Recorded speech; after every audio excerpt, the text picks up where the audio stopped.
buenos días o tardes ya a estas horas. Soy Hugo Álvarez, trabajo como Regional Sales Manager de Checkmarx para Iberia. En realidad podría ponerme el cargo que quiera porque estoy yo solo aquí en España, o sea que puedo ponerme consejero delegado y nadie me va a decir nada. Checkmarx es una empresa israelita. He observado en este tiempo que llevo hablando con ellos que poner en la misma frase seguridad y israelita acojona. La gente dilata las pupilas, levanta las orejas, o sea que funciona. Yo ahí lo dejo caer.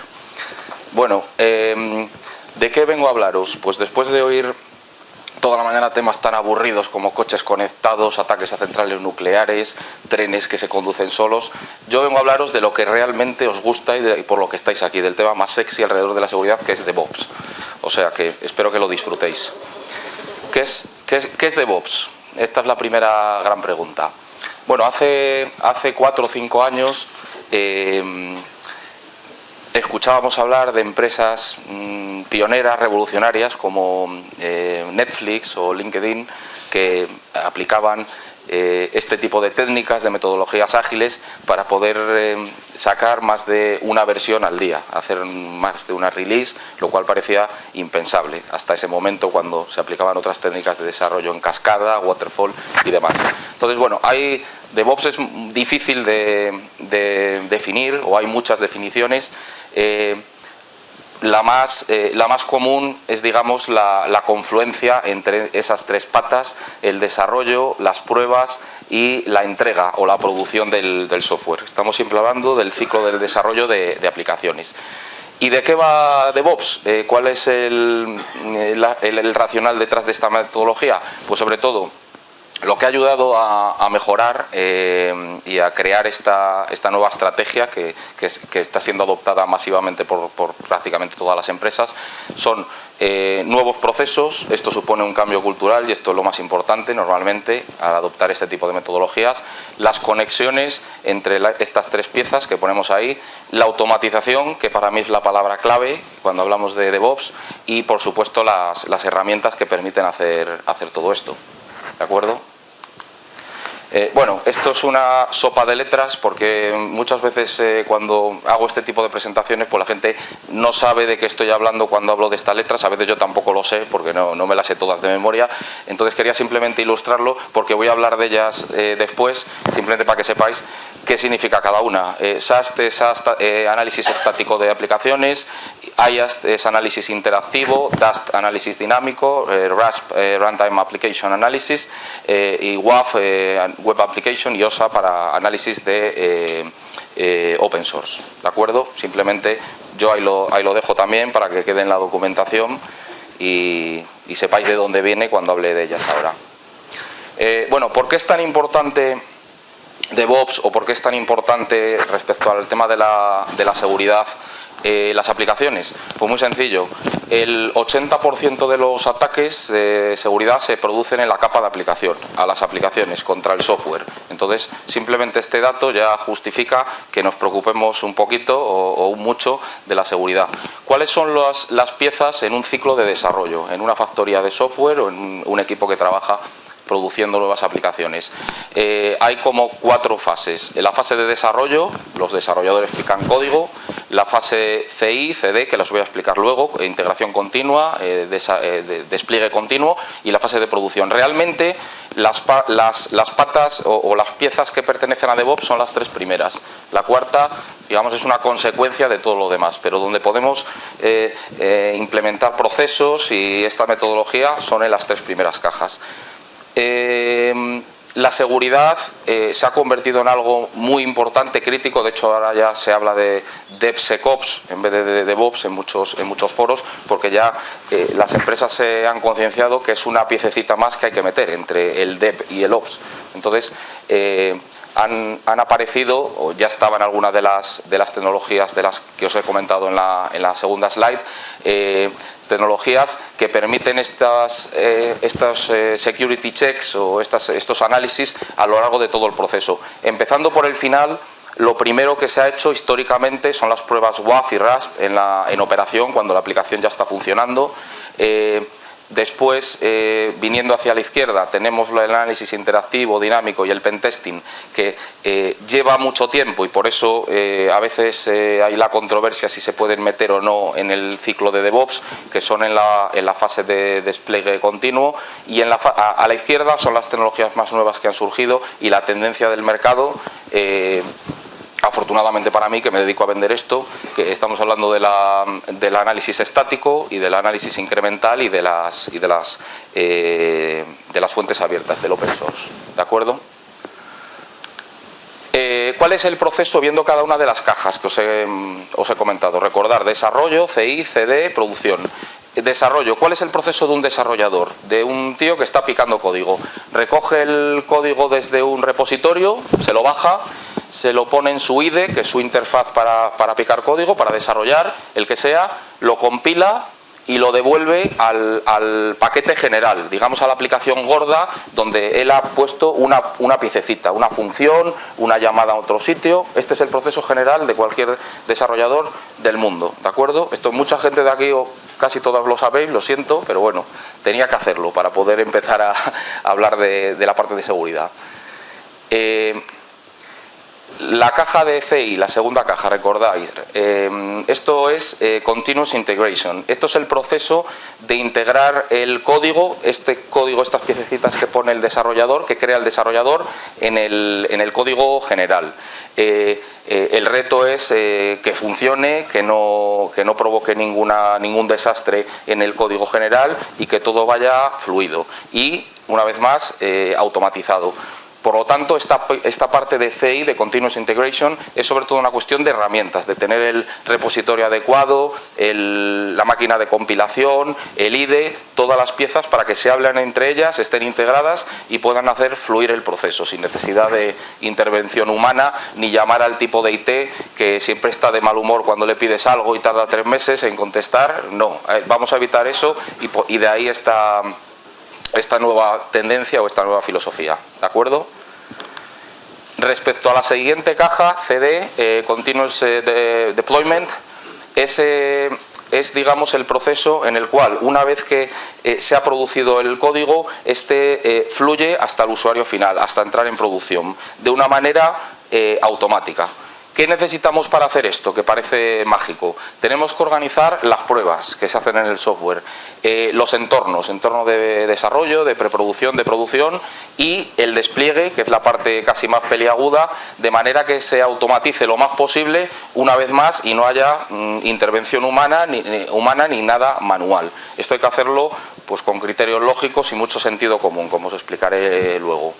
Esto se puede hacer de muchas maneras, porque una vez que se sube a producción la aplicación, esta puede estar on-premise, en las oficinas en tus propias oficinas, puede estar en la nube, como ha explicado Alberto, puede estar configurado de muchas maneras. No hay dos clientes iguales en cuanto a su diseño y su arquitectura, ¿de acuerdo?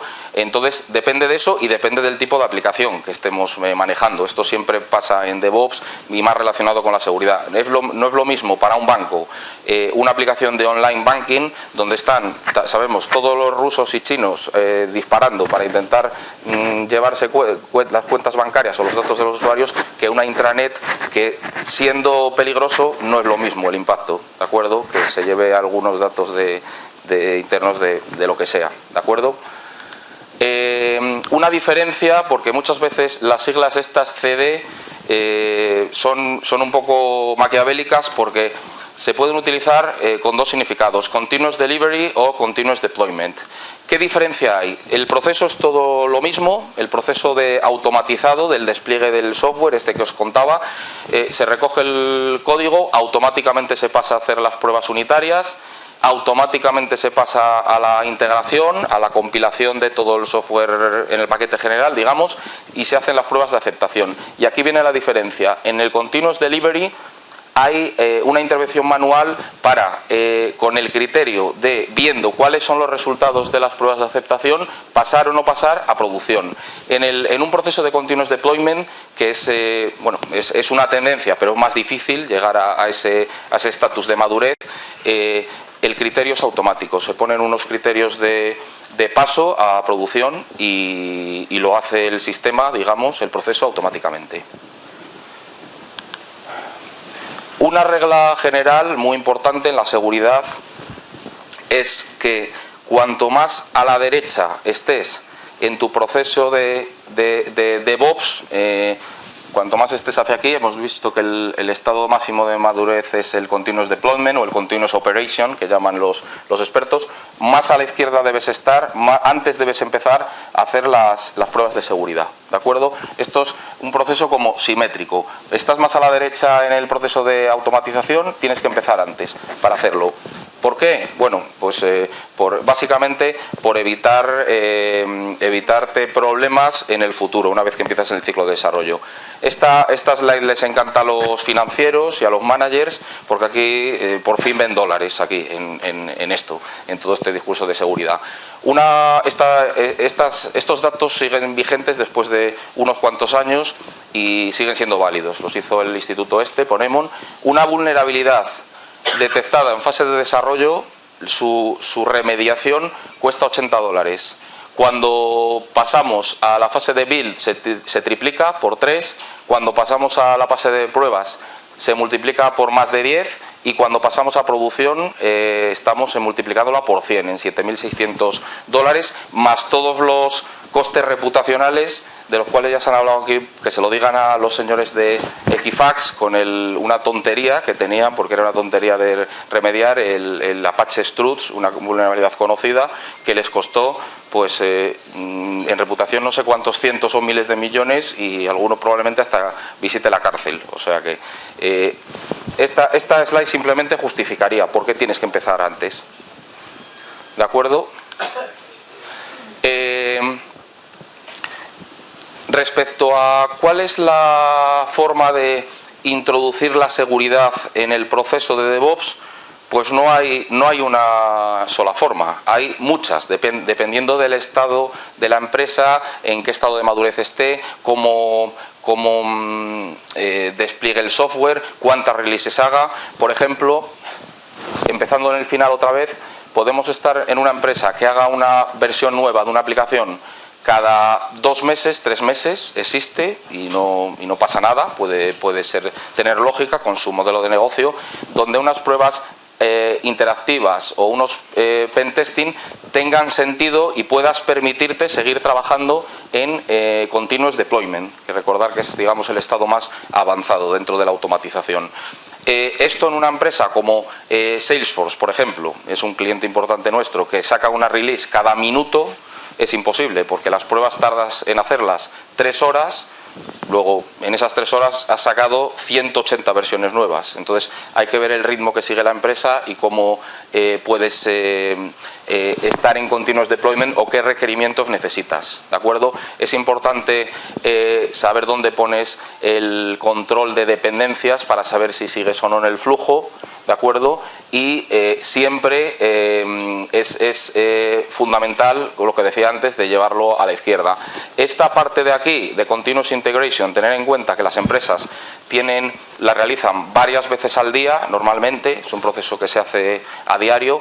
En cambio, el del Continuous Delivery Deployment se puede hacer de diferentes estrategias, se puede hacer una build, una construcción de una release nueva cada noche, por ejemplo, o una vez a la semana, hacerla el fin de semana y ya está. Luego los ritmos son diferentes, ¿de acuerdo?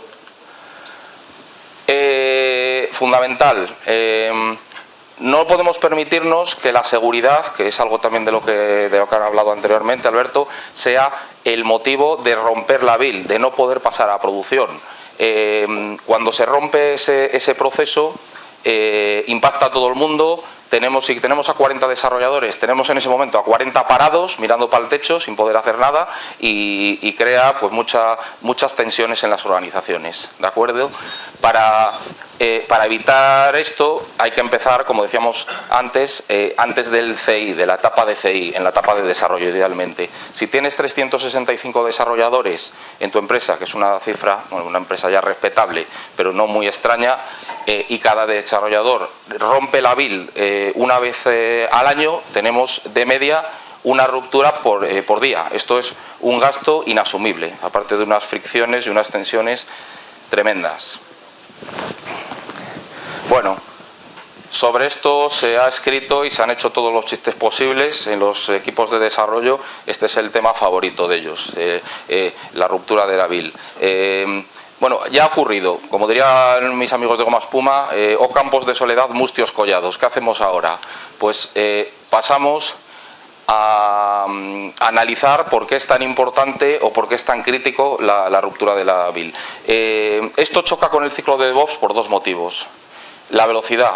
Los escáneres, los análisis del código completo son muy costosos de hacer, pueden llevar mucho tiempo, especialmente si llevas mucho tiempo sin hacerlo o no lo has hecho nunca, como nos encontramos en muchas ocasiones. O pueden tener requerimientos muy exhaustivos para empezar a correrlos. Y la estabilidad.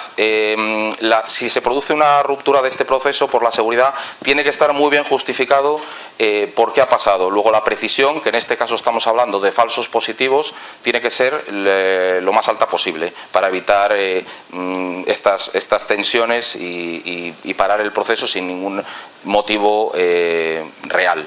¿De acuerdo? Entonces es muy importante para los responsables de seguridad establecer políticas de seguridad claras y con sentido común. Por ejemplo, no es lo mismo el código que tienes desde hace 20 años, que los 100 tíos que lo hicieron ya no está ninguno en la empresa, nadie se atreve a meterle mano a eso, que el código nuevo que estás desarrollando. ¿De acuerdo? Entonces la primera división que hay que hacer es entre el código legacy y el código nuevo. Al código nuevo tienes que ser exigente y tienes que exigirle que salga limpito de polvo y paja. A lo anterior lo tienes que ir tratando con cuidado, no lo tienes que olvidar, pero hay que ir en otro proceso. Son dos ritmos, ¿de acuerdo?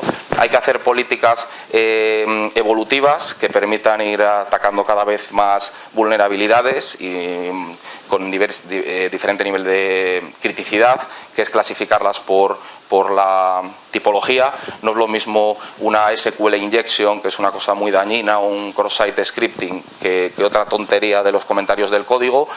Y también es importante clasificarlas por la antigüedad. Si una vulnerabilidad lleva 30 días, pues lo normal es que aumente su nivel de criticidad porque no ha sido capaz de quitártela, y en algunos sitios cuando pasa de 60 días directamente es un criterio para no pasar a producción, para romper la build. Entonces, bueno, hay que tener cuidado con eso porque te puedes encontrar con 10.000 vulnerabilidades y no sabes ni por dónde cogerlas, ¿de acuerdo? Y importantísimo, el open source. Esto es el gran olvidado. El open source lleva en la industria muchos años. El 80% de los ataques son open source, no son aplicaciones propias, y sin embargo siempre es el gran olvidado, ¿de acuerdo? Y es mucho más fácil, no siendo fácil, pero es mucho más fácil de remediar y de detectar que en el software propio. ¿Por qué? Porque es una cosa pública. En cuanto se descubre una nueva vulnerabilidad, se publica, todo el mundo lo sabe, 0day de no sé qué, publicado no sé dónde, y sabes que tienes una librería que tiene una vulnerabilidad conocida, que tienes que cambiarla, quitarla o modificarla, ¿de acuerdo? Entonces, importantísimo el open source.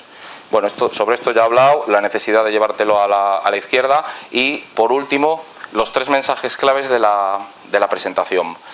Desarrollar políticas de seguridad que encajen o que se adapten al flujo de DevOps que tengas en ese momento, sea maduro o no sea maduro.